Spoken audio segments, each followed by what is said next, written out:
Special guest friend of the show, Jacob Weber from the Kansas State Extension Office. Without further ado, let's get into it. Okay. We're going to go hunting for a real live Christmas tree. What's the first thing I'm looking for, Jacob? Well, they're looking for quality, looking for size, and one of the things that you might want to take along when you're going on the hunt is one of these things. All right.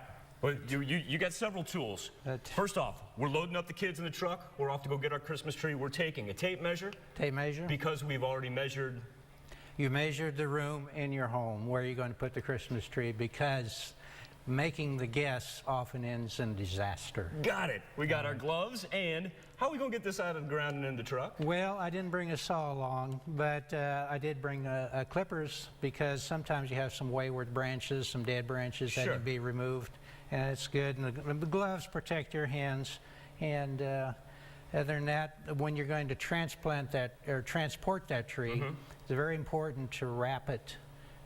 Keep the wind off it, because sometimes you're going down the highway speeds, that air rushing across the leaves on those evergreen trees, that just pulls the moisture right out, and you end up with a damaged tree. We just need to take some rope with us. Take some rope, take some plastic sheeting or blanket or something to wrap the tree, because you want to keep that wind off of it. All right, we got our tree home. We've got it inside. Now, I mean, let's just say it's early December when we're doing this. We need this thing to last until Christmas. How do we take care of it? Well, the one thing that you've done is you remove the roots from the tree. And that means that that tree no longer can take up water through the roots. Exactly. So you're going to have to supply it with some fresh water. And that would be basically in a Christmas tree stand. You're going to put fresh water into the Christmas tree stand. And but one of the things that you might want to think about, if you're buying like a fresh cut tree that's been in a Christmas tree lot for several weeks, probably want to cut a slice of wood off the bottom of the stump. What does that do? That opens up the pores that are going to take the water into the tree and transport it up to the needles.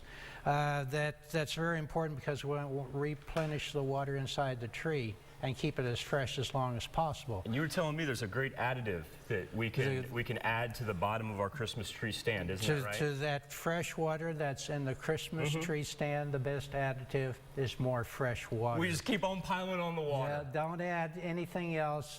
Some folks I've heard add sugar to the water with the idea that you're replenishing the energy in the tree. And that tree actually has a lot of energy stored in its own system, and adding sugar or any other additive to the water can injure the tree, and it can also increase bacterial growth in the water itself, and then plug up the water conducting vessels in the tree, and then you end up with a dead tree. I mean, a dried up tree. The tree's going to die anyway. It's dying. It's in the process of dying, but we want to slow down that process. We're going to try to keep it as green as long as possible. That's right. Jacob Weber, the man to go for all your Christmas tree needs. I love it. There's a number of the contact information by an extension office near you. If anybody has any questions, they give you a call? That's right. Give us a call at the offices. They're on the screen there, and we'd be glad to visit with you.